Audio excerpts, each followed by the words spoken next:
mengenai dosa dan pijakan dosa itu sendiri. Yang kita tahu ya bahwa dosa adalah pelanggaran terhadap perintah Allah, dan dosa itu sendiri itu yang telah memisahkan manusia daripada Allah.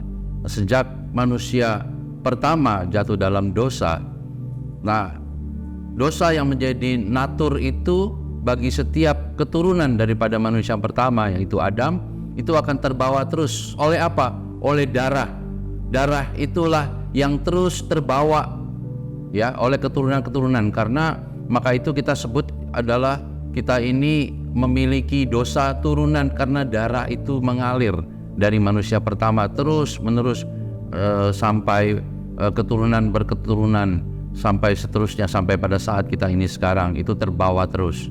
Jadi dosa itu sendiri memiliki satu pijakan, pijakan tergantung daripada ancestor atau nenek moyang kita seperti apa yang mereka lakukan, dosa apa, dan itu terbawa terus oleh apa? Kembali lagi oleh darah itu.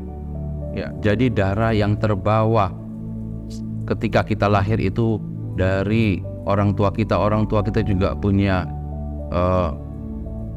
ancestor atau ibu bapaknya dan seterusnya, dibawa itu terus darahnya. Dan kalau nenek moyang kita itu dia memiliki satu perjanjian darah dengan kegelapan atau dengan iblis ataupun setan, maka itu akan membawa pengaruh kepada kehidupan kita. Karena perjanjian itu akan terbawa terus, namanya perjanjian darah. Maka itu akan terus menerus selama darah itu mengalir ke bawah dan ke bawah terus sampai pada kita. Itu kutuk daripada perjanjian darah itu terbawa kepada kita semua. Nah, karena itulah yang disebut yang namanya pijakan dosa dari dosa keturunan ataupun dosa perjanjian darah itu. Kita akan dapat menyelesaikan itu kalau kutuk itu telah diputuskan. Perjanjian darah sudah dirobek. Nah, semua itu karena oleh darah Yesus Kristus. Ketika kita diselamatkan oleh Tuhan, kutuk itu sudah dibayar lunas oleh darah Yesus Kristus yang menyucikan, membersihkan kita. Dan ada lagi dosa-dosa lain yang dilakukan baik oleh orang tua kita maupun diri kita sendiri. Pada waktu kita berjalan dalam dunia ini, tentu banyak dosa-dosa yang sudah kita lakukan. Dan kalau dosa ini terus-menerus kita lakukan di dalam kehidupan kita berulang-ulang, maka dia akan menjadi satu pijakan ataupun akar yang membuat kita tidak bisa lepas daripada tawanan dosa ini. Bapak Ibu semua, maka itu kita harus mengerti pada waktu kita mengalami problematika dalam hidup kita, kita harus lihat apa yang menjadi dosa atau pijakan apa yang di dalam kehidupan kita yang membuat kita selalu punya masalah. Karena iblis itu tujuannya adalah untuk membunuh manusia, sehingga dalam hidup kita tidak ada damai sejahtera yang harusnya kita terima karena kita anak-anak Allah. Tetapi karena dosa itu yang berulang-ulang akhirnya mengikat, membuat kita jadi tertawan, itulah yang namanya pijakan dosa. Itu yang harus diselesaikan misalnya kita bisa lakukan dengan pelepasan, atau kita harus bertobat sungguh-sungguh meminta ampun kepada Tuhan. Dengan demikian kita percaya bahwa Allah adalah kasih, maka Tuhan itu berkenan kalau kita mencari Tuhan dan meminta ampun, Tuhan akan membersihkan kita dari setiap dosa dan mengampuni setiap pelanggaran-pelanggaran kita. Jadi sedikit saya ingin tambahkan bahwa apabila seseorang berbuat dosa berulang-ulang, maka itu membuka celah bagi si iblis untuk boleh menawan kita di dalam alam roh, di mana di sana disebut ada 3 kategori. 1, dosa perbuatan tubuh. 2, dosa perbuatan jiwa dan roh. Tubuh ini bisa dikaitkan dengan beberapa dosa-dosa yang lazim dilakukan, tetapi itu tidak dianggap menjadi dosa. Salah satu misalkan adalah dosa merokok. Ya. Nah, kebiasaannya merokok itu setiap hari itu membuat itu menjadi pijakan iblis untuk menawan dia, di mana rohnya itu ditawan di Hades. Dan setiap saat jiwanya yang ada tertawan di Hades itu menyuruh dia merokok setiap waktu, dan dia tidak punya kuasa untuk melepaskan dirinya dari rokok itu sendiri. Baik juga itu dosa-dosa yang dianggap sekarang ini dan oleh dokter juga tidak menjadi suatu kesalahan, yaitu dosa onani bagi pria. Nah, dosa ini sudah menjadi satu kebiasaan bagi seseorang, dan dia diperintahkan oleh roh jahat itu untuk melakukan dosa itu tanpa dia dapat menolak apa yang diperintahkan oleh kuasa kegelapan kepada dia di dalam alam roh. Dia memang masih hidup di bumi, tetapi rohnya sudah tertawan di Hades, dan dia harus mematuhi aturan-aturan apa yang ada di Hades, karena dia ada di dalam belenggu, menjadi budak daripada iblis itu sendiri, sehingga dia susah sekali untuk melepaskan dirinya. Juga dosa-dosa lain yang misalkan bergosip, dosa-dosa akar pahit, ya. Dosa-dosa akar pahit. Kita tahu akar pahit ini adalah dosa yang tidak mengampuni. Ini satu dosa yang sangat Tuhan benci, karena dosa kita yang begitu banyak Tuhan Yesus sudah ampuni. Tetapi kita kadang-kadang menyimpan amarah kepada teman kita sendiri atau pada keluarga kita sendiri, baik itu antara anak dan menantu dengan anak. Kadang-kadang tanpa disadari dia menyimpan dendam itu, sampai dendam itu menimbulkan satu sakit penyakit, karena dendam itu adalah satu celah di mana iblis membelenggunya dan memaksanya untuk melakukan apa yang diperintahkan iblis. Dan iblis mempunyai hak untuk menghukum orang itu sampai dia lepas dari dosanya itu. Dan Tuhan katakan, kalau kita mempunyai amarah, jangan sampai matahari terbenam. Amarahmu itu harus sudah selesai. Kalau tidak, apalagi dilakukan berulang-ulang, satu kali lagi saya katakan bahwa itu membuka celah kepada iblis, sehingga iblis dapat menawan dan membelenggu dia dan menawan dia, dan harus melakukan apa yang diperintahkan iblis terhadap dia. Ini celah yang seringkali kita tidak mengerti. Dan celah ini kalau kita tidak cepat mengaku di hadapan Tuhan dan juga mengampuni orang yang bersalah kepada kita, maka kita tidak akan pernah terlepas daripada dosa itu sendiri. Dan dosa ini sangat berat, saudara. Di alam roh pun dia menjadi tawanan yang sangat mengerikan.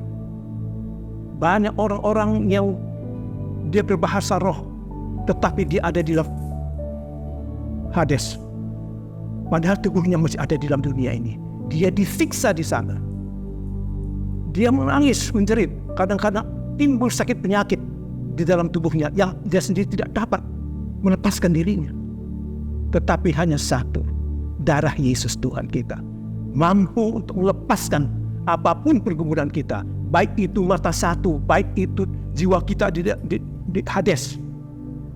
Tuhan Yesus sudah mati bagi dosa dan pelanggaran kita. Apabila kita mengaku dosa kita, maka Ia setia dan adil. Yesus itu setia dan adil, dan Ia mengampuni dosa kita, dan Dia melepaskan kita daripada segala belenggu-belenggu iblis itu. Dan itulah kerinduan Tuhan Yesus bagi setiap kita orang yang percaya. Dia memberi otoritas kepada kita untuk sungguh boleh kita lepas daripada segala dosa, daripada segala belenggu-belenggu si iblis, sehingga kita dapat kembali bersuka cita.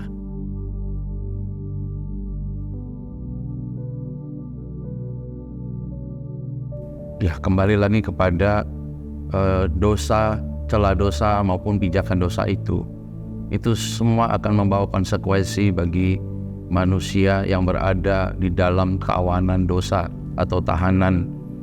Tadi Pak Immanuel sempat berkata bahwa sepertinya manusia itu ada di bawah tahanan Hades. Ya, sekalipun ya manusia itu masih hidup, tetapi jiwanya ya itu tertawan ya di alam maut. Ya, itu kalau dia mati maka segera dia akan dituai oleh malaikat maut, Bapak Ibu. Jadi kita harus memahami bahwa celah dosa itu akan menjadi kesempatan bagi iblis untuk masuk di dalam kehidupan setiap kita manusia. Sekalipun kita manusia orang percaya, Bapak Ibu, dia masih punya kekuatan ataupun punya permission ya untuk bisa mengganggu kehidupan kita. Nah, bahasanya adalah menempeli ya atau merasuki ya, atau memasuki kehidupan manusia itu sendiri. Ya, karena apa? Karena ada pijakan dosanya. Itulah yang membuat manusia itu selalu diganggu kehidupannya oleh iblis. Ya, banyak cara iblis mengganggu kehidupan manusia. Mulai dari sakit penyakit, mulai dari gangguan jiwa, mungkin juga kesulitan dia membaca Alkitab, kesulitan dia menyembah Tuhan. Ya, sulit sekali dia memuji memuliakan nama Tuhan. Apalagi dia juga berdoa. Itu mengalami kesulitan, itulah yang disebut dia menjadi tawanan tubuh, tawanan jiwa, dan tawanan roh, Bapak Ibu. Nah, ini harus kita pahami. Semua itu berdasarkan satu konsep, yaitu tabernakel. Jadi ini penting sekali mengenai tabernakel ya, tubuh, jiwa, dan roh. Ini adalah basic, karena tabernakel itu adalah Tuhan Yesus sendiri. Kalau di dalam kita ada Yesus, maka kita adalah bait suci Allah. Yang seharusnya yang tinggal di situ adalah roh Allah.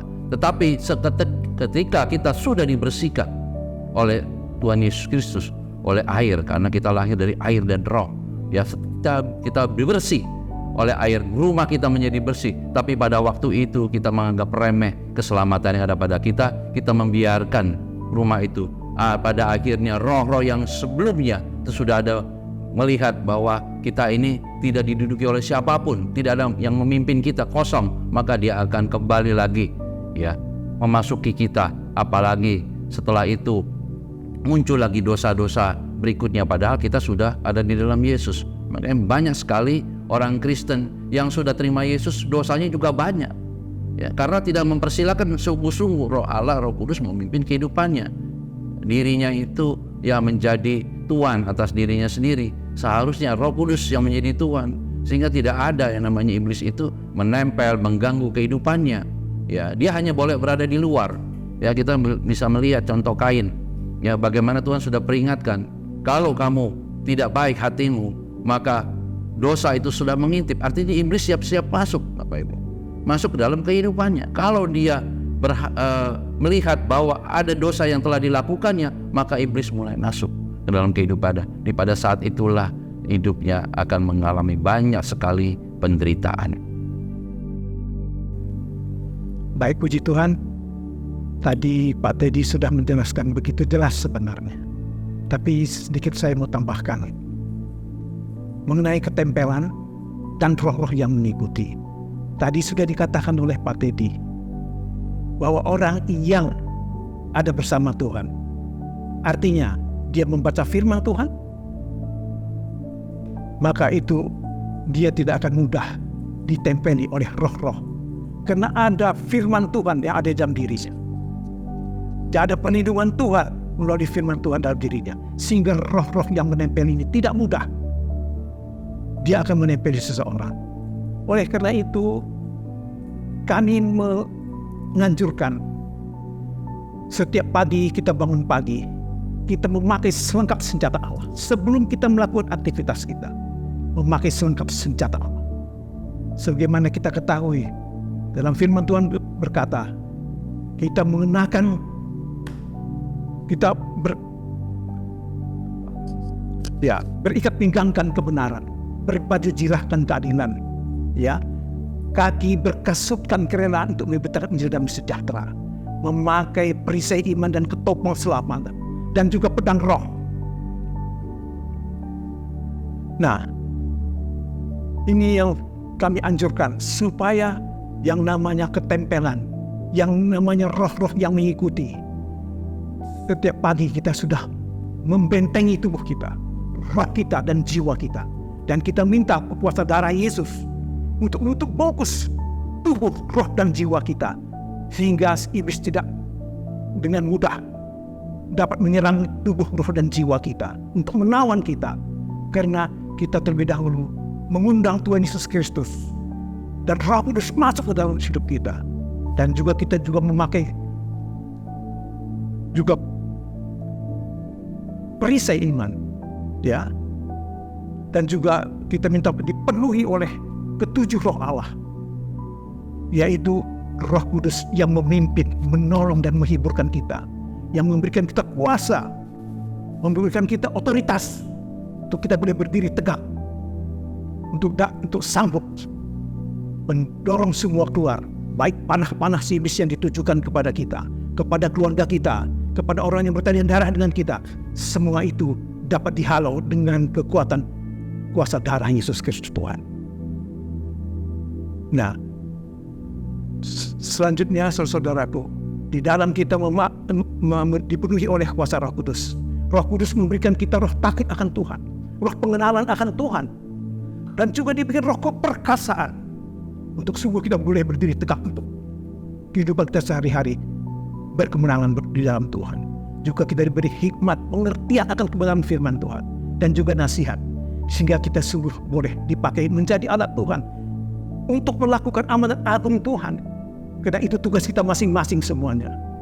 Nanti kita kelak satu saat Tuhan akan menanyakan pesan yang dia katakan waktu dia pergi naik ke surga. Pergilah, jadikanlah segala bangsa jadi muridku. Baptislah mereka dalam nama Bapa, Anak dan Roh Kudus. Ajarkan apa yang telah aku perintahkan kepadamu. Ini nanti satu saat kita masing-masing akan dipertanyakan oleh Tuhan. Oleh karena itu, supaya kita tidak ditempeli, tidak diganggu oleh kuasa gelap, apa yang kami sarankan, memakai selengkap senjata Allah, menerima Yesus Kristus sebagai Tuhan dan Juru Selamat.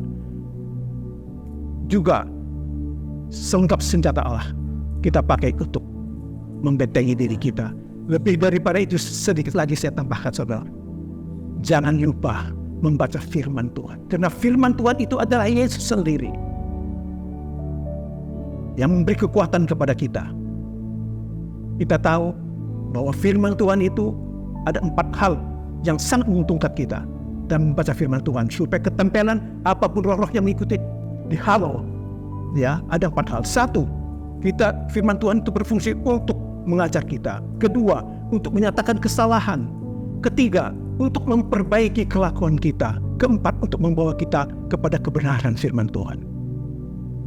Inilah saran kami untuk kita tetap mempunyai benteng dalam hidup kita dari serangan ketempelan dan apapun namanya.